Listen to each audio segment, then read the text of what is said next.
Billionaire gave his credit card to the new maid for 24 hours. What she did left him in tears. The golden cage. The scream echoed off the Italian marble floors, bouncing against the vaulted ceiling of the Thorne estate like a physical blow. It was a high, thin sound of pure terror, the kind that made the crystal chandelier tremble. In his study, Julian Thorne squeezed his eyes shut, gripping the edge of his mahogany desk until his knuckles turned white. It was 2:00 a.m. Again. "Sir, I can't do this anymore." Julian opened his eyes to see Mrs. Higgins, the highly recommended triple-certified British nanny, standing in the doorway. She looked disheveled, her usually pristine uniform stained with tears, perhaps hers, perhaps Lily's. "She won't sleep, Mr. Thorne. She hasn't slept through the night in 6 months, the nanny stammered, clutching her bag.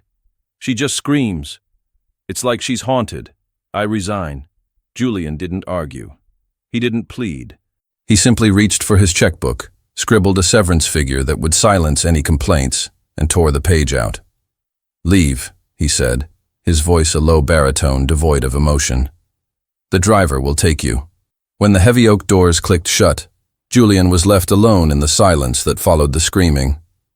He walked up the grand staircase, his footsteps heavy.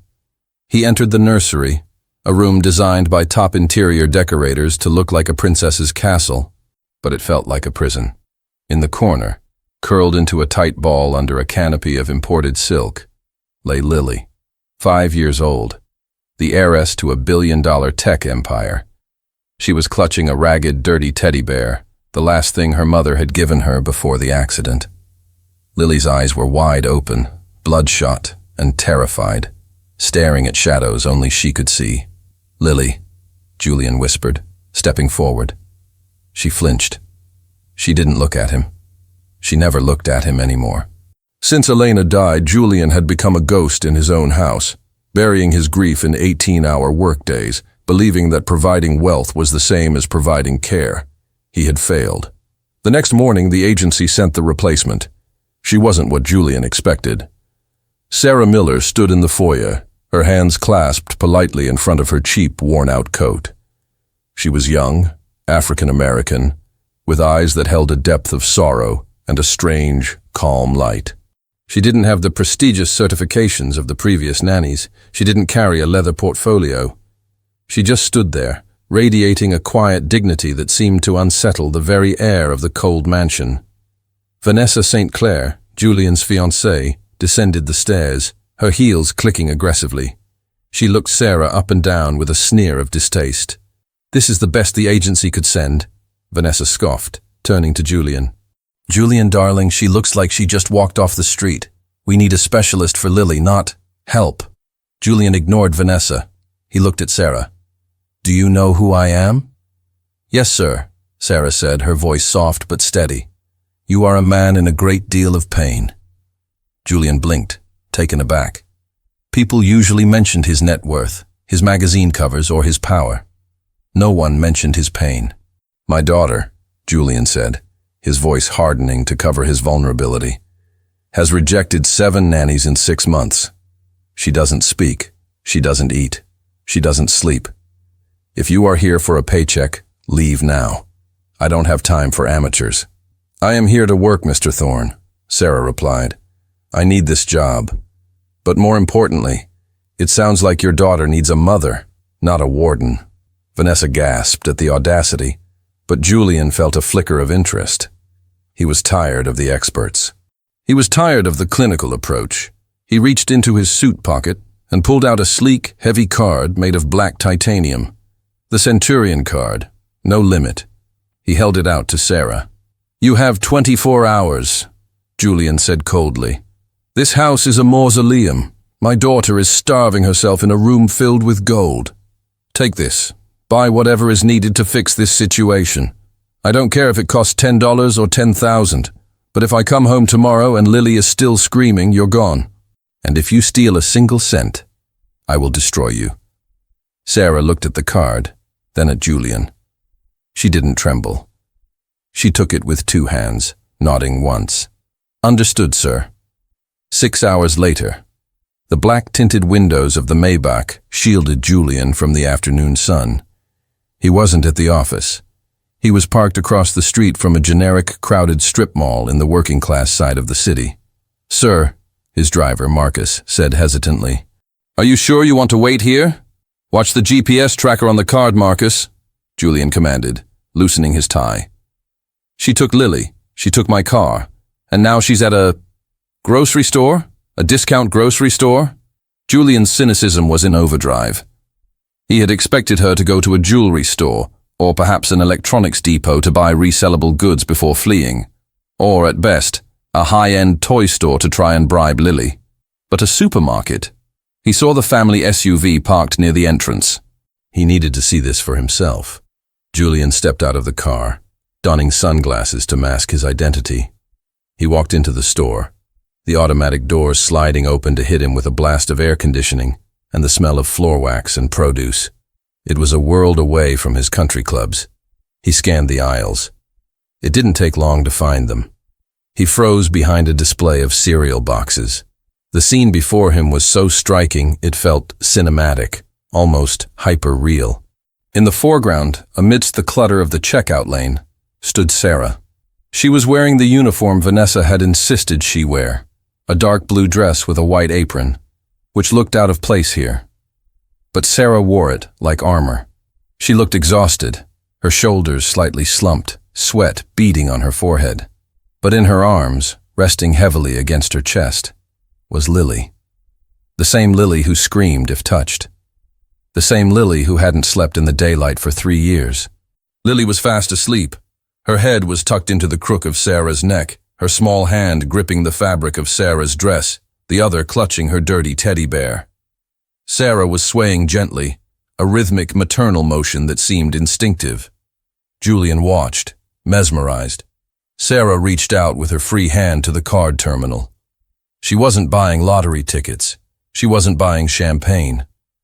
On the conveyor belt, the cashier was scanning the items: a bag of carrots, a whole chicken, fresh herbs, a bag of rice, and a small plastic nightlight shaped like a star. The total on the screen was negligible, a fraction of what Julian spent on his morning coffee. As Sarah inserted the black titanium card, a card capable of buying a private jet, to pay for $40 worth of soup ingredients, she looked down at Lily. She kissed the top of the little girl's head, her expression one of profound, protective tenderness. Julian felt a lump form in his throat. He covered his mouth with his hand, shock vibrating through him. He had given her the world to spend, expecting greed. She had spent pennies, but she was carrying the only thing in the world that mattered to him. He retreated to the shadows before she could see him, his heart hammering against his ribs. He had expected a thief. Instead, he had just witnessed a miracle. The alchemy of soul. The drive back to the estate was silent. Julian sat in the back of his limo. The image of Sarah holding his sleeping daughter burned into his retina. He felt a strange mixture of shame and confusion. He had treated her like a potential criminal, throwing money at her as a test, and she had responded with groceries. When he arrived at the mansion, the atmosphere was different. Usually the house smelled of lemon polish and expensive, scentless lilies. Today, as soon as the heavy front doors opened, a rich, savory aroma hit him. It smelled of roasted garlic, simmering broth, and thyme. It smelled like a memory he couldn't quite place. Something warm, something from a childhood before he was a billionaire, before the world became cold calculations. He walked toward the kitchen. The professional chef, a man Julian paid 6 figures a year, was standing by the counter, looking bewildered and slightly offended, his arms crossed. Sarah was at the stove. She had removed the stiff white apron and wrapped a simple towel around her waist. A large pot was bubbling. "Where is she?" Julian asked, his voice quieter than usual. Sarah turned, startled. She wiped her hands on the towel. "Mr. Thorne, you're home early. Where is Lily?" "She's in the breakfast nook, sir. Eating." Eating. The word hung in the air. Julian walked past Sarah, moving slowly, afraid that if he moved too fast, he would shatter the illusion. He stepped into the breakfast nook. Lily was sitting at the small round table. She wasn't screaming. She wasn't staring at the wall. She was holding a spoon. Before her was a steaming bowl of golden chicken soup with vegetables cut into tiny stars. She took a spoonful, her hand trembling slightly, and put it in her mouth. She swallowed. Then she took another. Julian felt his knees weaken. He had hired nutritionists, doctors, and child psychologists. They had tried force-feeding, bribery, and intravenous fluids. And here, a bowl of soup made from discount ingredients had broken the spell. He turned back to the kitchen, his eyes searching Sarah's. "How?" came the hoarse whisper. "How did you do this?" Sarah lowered the heat on the stove. "The food your chef makes is beautiful, Mr. Thorne. It's perfect. But it has no soul. It's restaurant food. Lily didn't need calories. She needed comfort. This is my grandmother's recipe. It's what we make when the world feels too big and too scary. It's love, sir. Edible love." Julian looked at the receipt on the counter. "You had a black card. You could have bought anything." "I bought what was needed," Sarah said simply. "A home isn't built with things, Mr. Thorne. It's built with scents and sounds and safety. I also bought a nightlight. The one in her room was too bright, too clinical.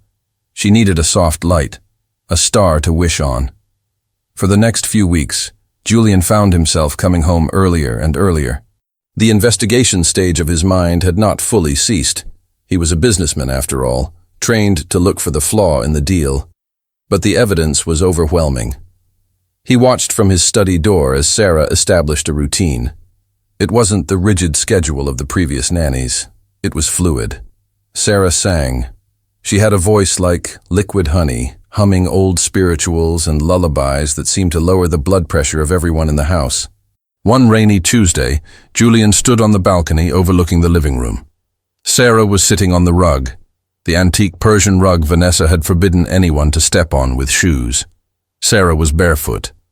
Lily was sitting next to her, also barefoot. They were building a fort out of the sofa cushions.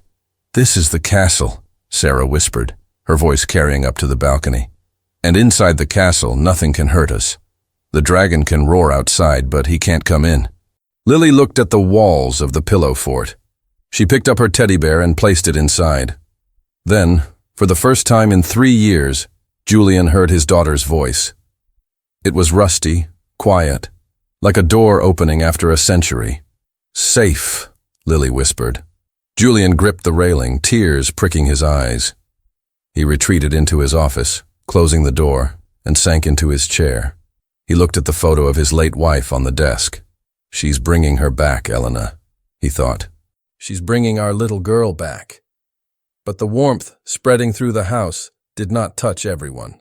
Vanessa St. Clair paced the hallway, her phone pressed to her ear. She watched through the crack of the door as Julian laughed. Actually laughed at something Sarah said while clearing the dinner table. It had been years since Julian had laughed. "I'm telling you, Mother," Vanessa hissed into the phone, her eyes narrowing into slits. "The maid, she's a problem." He looks at her differently. Not like a servant. He looks at her like she's a woman. Vanessa hung up the phone and smoothed her dress. She walked into the kitchen, where Sarah was washing dishes. "You missed a spot," Vanessa said, her voice dripping with ice. Sarah didn't flinch. She scrubbed the plate again. "My apologies, Miss St. Clair." "Don't get too comfortable, Sarah." Vanessa leaned in, her perfume overpowering the smell of the soap. "Julian is fascinated by novelty. You are a charity case to him, a science experiment. Once Lily is fixed, you'll be discarded. People like us and people like you, we don't mix." Sarah turned off the tap.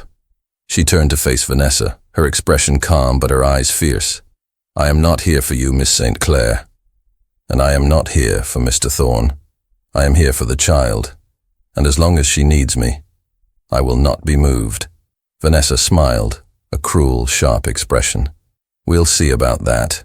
Upstairs, Julian was reviewing the security footage again. Not to spy, but to learn.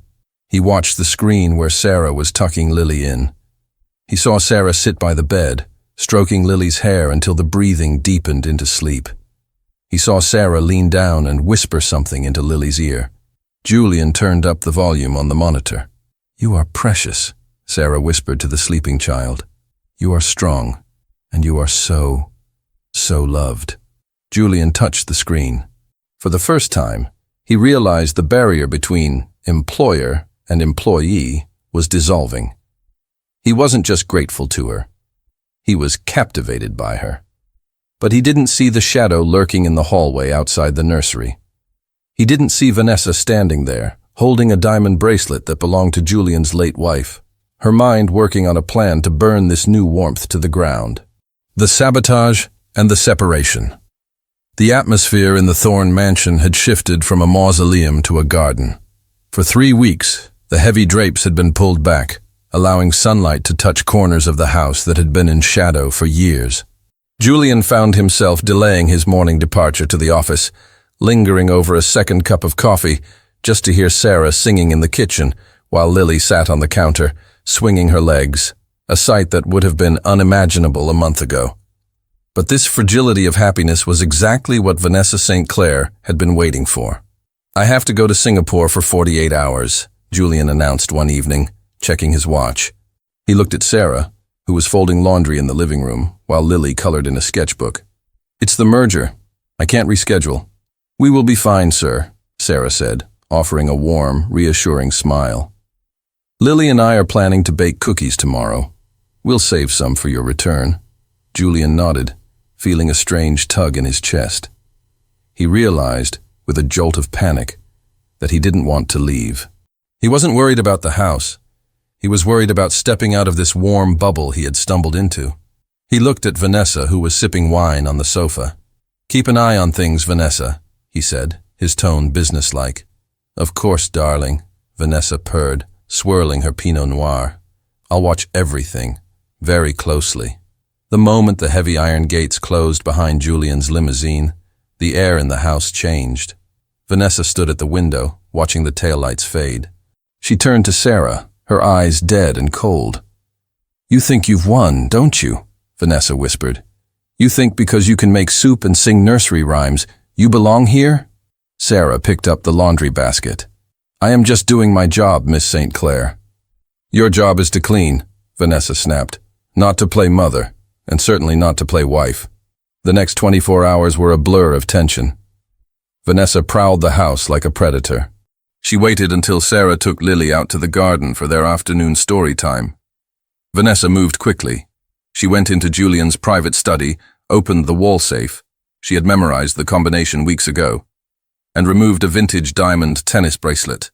It had belonged to Julian's mother, an heirloom worth more than the house Sarah grew up in. Vanessa walked into the servants' quarters. Sarah's room was neat, smelling of lavender and humility. Vanessa shoved the bracelet deep into the bottom of Sarah's worn-out canvas tote bag. Then, she sat at Julian's computer. She logged into the household expense account. Using a sophisticated editing program she had used to forge invites in the past, she altered the digital statement of the Black Centurion card. She changed a transaction line. Where it should have been a generic expense, she made it look like a direct transfer to an account labeled S. Miller, Personal. The trap was set. When Julian returned 2 nights later, exhausted and jet-lagged, he expected the smell of cookies. Instead, he walked into a funeral.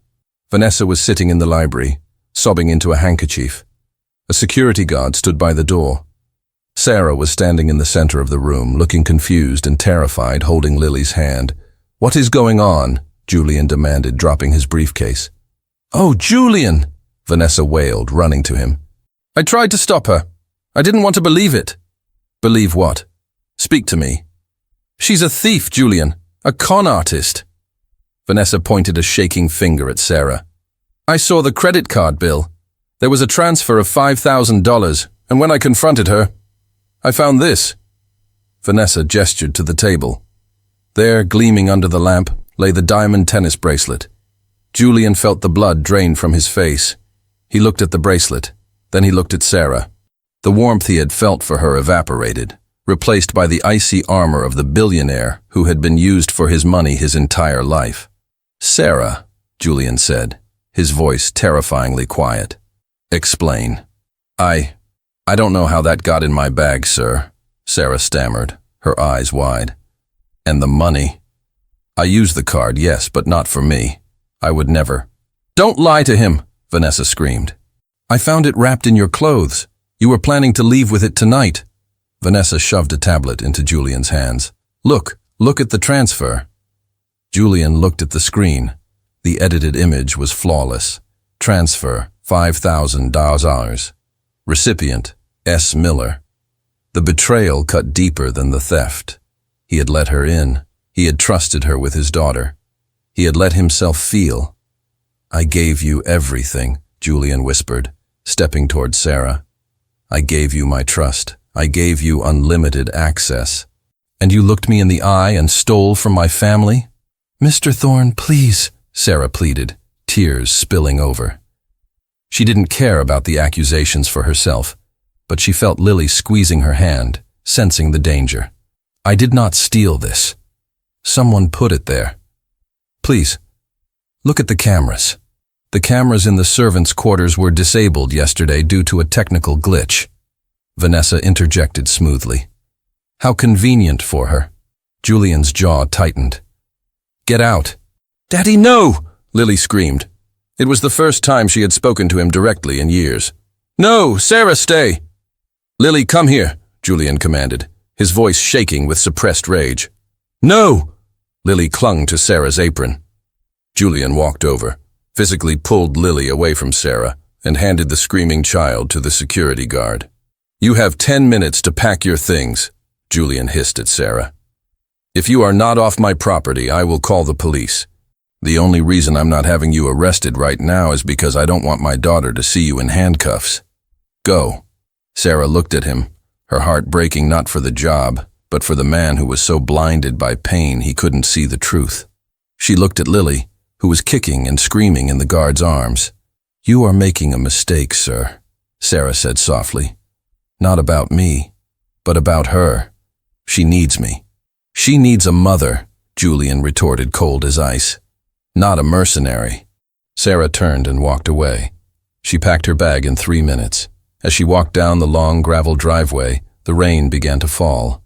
She didn't look back, but she could hear the muffled screams of a child echoing from the upper window of the mansion.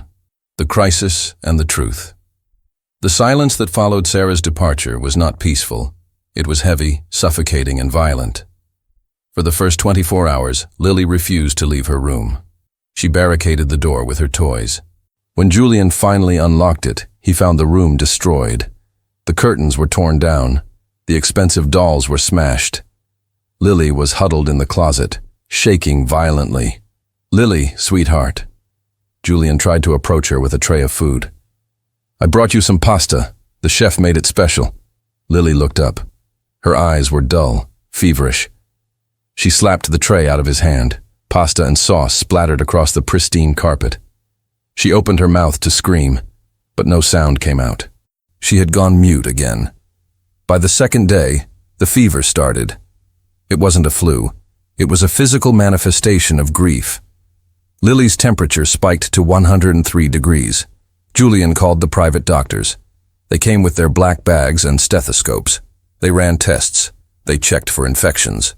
Physically, she is fine, Mr. Thorne, Dr. Evans said, putting away his instruments. Her heart rate is elevated, and she is dehydrated from refusing water. But this is stress. It's trauma. She has lost her anchor. She's 5 years old, Julian shouted, slamming his hand against the wall. She doesn't have trauma. She has a nanny who was a thief. I can prescribe sedatives, the doctor said uselessly. But she needs to eat. Julian sat by her bed all night. He tried to hum the songs Sarah had sung. But he didn't know the words. He tried to make the soup, but he burned the broth, and it tasted like ash. Downstairs, Vanessa was trying to normalize the situation. She was ordering new furniture, planning a gala. She'll get over it, Julian, Vanessa said dismissively, checking paint swatches in the living room.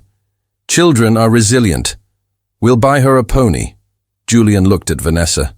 For the first time, he saw something rigid in her posture. a lack of concern that bordered on sociopathy. He went into his study and poured a glass of whiskey. He sat in the dark, the image of Lily's feverish face haunting him. He needed to be sure. He needed to hate Sarah completely so he could move on. He opened his laptop. He wanted to look at the credit card statement again. He wanted to see the theft in black and white to justify his anger. He pulled up the Amex portal. He navigated to the transaction history. He scrolled down to the date in question. There was a transaction for $5,000, but it didn't say transfer to S. Miller. Julian frowned. He clicked on the transaction to expand the details. The merchant name was clearly listed. St. Jude's Research Hospital. Donation. Julian froze. He blinked, thinking he was drunk. He refreshed the page. It remained the same. He clicked on the notes section of the transaction. There was a digital memo attached by the card user. In memory of Elena Thorne. For the children who can't go home. Julian stopped breathing. Sarah hadn't stolen the money. She had donated it.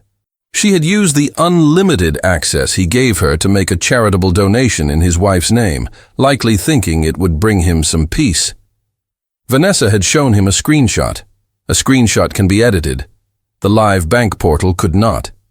A cold dread washed over him. If the money was a lie, the bracelet? Julian stood up, his chair crashing backward. He ran out of the study, not to the servants' quarters, but to the server room in the basement. Vanessa had said the cameras in the servants' hall were down, but Julian was a tech mogul. He knew the systems in his house. The cameras recorded to 2 locations, a local hard drive, which Vanessa could access, and a cloud backup, which only he could access. He logged into the cloud server. He typed in the date of the theft. He watched the footage. 10:42 a.m. The hallway outside Sarah's room. The door was open. Sarah was outside in the garden with Lily. Vanessa appeared in the frame. She wasn't walking with her usual confident stride. She was creeping. She looked left, then right. She slipped into Sarah's room. Julian leaned closer to the screen, his heart pounding in his ears. 30 seconds later, Vanessa emerged. She was empty-handed, but Julian rewound the footage and zoomed in. As she entered the room, there was a glint of diamonds in her hand. As she left, her hand was empty. Julian let out a roar of pure, primal rage. He grabbed the nearest object, a crystal vase, and hurled it across the room, shattering it against the wall. He had been played. He had been manipulated by a woman who saw his daughter as an obstacle, and he had banished the only woman who saw his daughter as a human being. He thought of Sarah walking down the driveway in the rain. He thought of her refusal to beg. She hadn't defended herself because she knew a man like him, a man blinded by money, wouldn't believe the truth over the evidence. He ran upstairs, taking the steps 2 at a time. He burst into Lily's room. She was tossing and turning, whimpering in her sleep. "I'm sorry," Julian wept, falling to his knees beside the bed, burying his face in the quilt. "I'm so sorry, baby." He stood up. He wiped his face. The grief was gone, replaced by a singular, burning mission. He marched down the hall to the guest suite where Vanessa was sleeping. He didn't knock. He kicked the door open. Vanessa sat up in bed, clutching the silk sheets. "Julian? What on earth?" "Get out!" Julian said. His voice wasn't loud. It was deadly. "What?" "Julian, it's 3 a.m. I saw the cloud backup, Vanessa. I saw the bracelet. I saw the donation receipt." Vanessa's face went white. She opened her mouth to speak, to spin another lie, but the look in Julian's eyes stopped her. It was the look of a man who could destroy her entire social standing with a single phone call. "You have 5 minutes," Julian said. "If you are not out of this house, I will have the police escort you out for grand larceny and fraud, and I will make sure everyone in the city knows exactly what you did to a 5-year-old girl." Vanessa didn't argue. She scrambled out of bed. Julian didn't wait. He went downstairs to his study. He pulled Sarah's employment file from the drawer. He needed an address. He found it. 142 Oak Street, Apt 4B. It was in the Bottoms, the roughest part of the city. Lightning flashed outside. The storm was intensifying. Julian didn't care. He grabbed his keys. He didn't call the driver. This was something he had to do himself. He ran out into the rain, the black card still in his pocket, the card that had started it all. He got into the sports car, the engine roaring to life like a beast. "Hold on, Sarah," he whispered to the windshield as the wipers slashed against the rain. "I'm coming." The car sped out of the gates, tires screeching, racing against the fever burning his daughter and the guilt burning his soul. He had 24 hours to break the house. Now he prayed he had enough time to fix it. The redemption and the new beginning. The rain hammered against the windshield of the Aston Martin, blurring the city lights into streaks of neon and grey. Julian Thorne drove with a desperation he had never felt in a boardroom. He was entering the Bottoms, a neighborhood his GPS usually routed him around. The potholes were deep, the streetlights were broken, and the buildings leaned against each other like tired old men. He pulled up to the address from the file, 142 Oak Street. It was a crumbling brick tenement building. There was no doorman, there was no awning, just a rusted buzzer system and a heavy steel door covered in graffiti.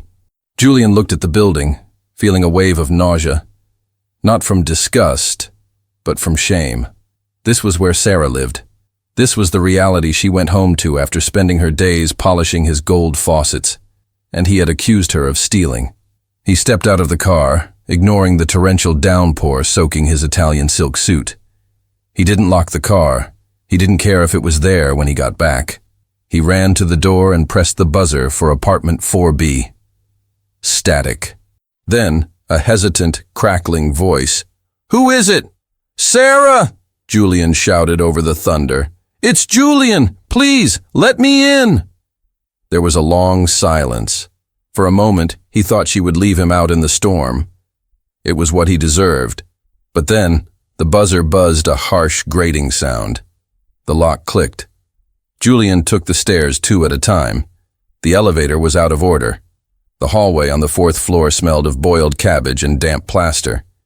He found door 4B. It was already slightly ajar. Sarah stood in the doorway. She was no longer wearing the maid's uniform. She wore a simple, oversized grey sweatshirt and leggings.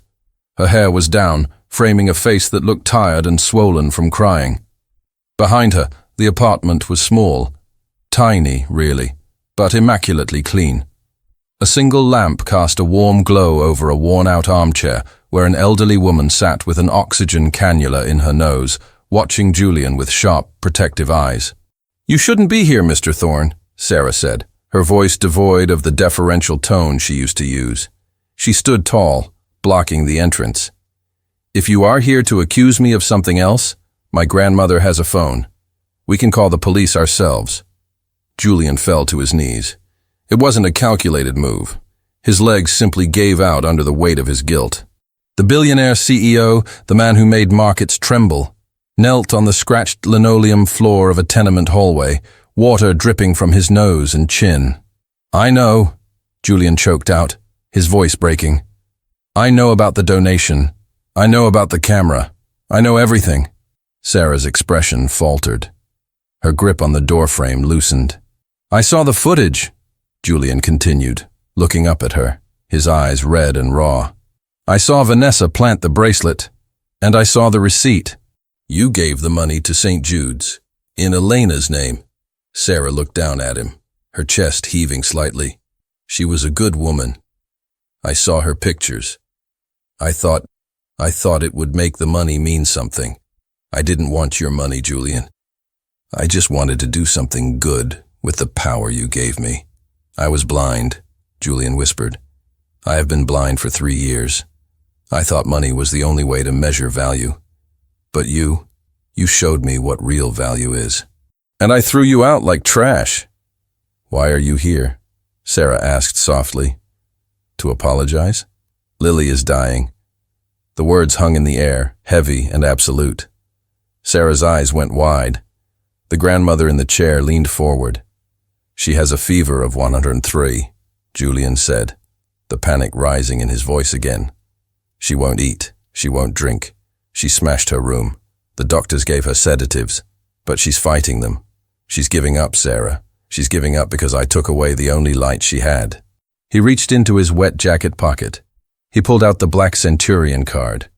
It was wet, slick with rain. He held it out to her, not as a payment, but as a surrender. "I am a poor man," Julian said, tears mixing with the rain on his face. "I have billions in the bank, and I am the poorest man on earth. I can't save my daughter. Only you can. I'm not asking you to work for me. I'm begging you to save her." Sarah looked at the card, then at the broken man kneeling before her. She didn't take the card. She stepped back and grabbed her coat from the hook.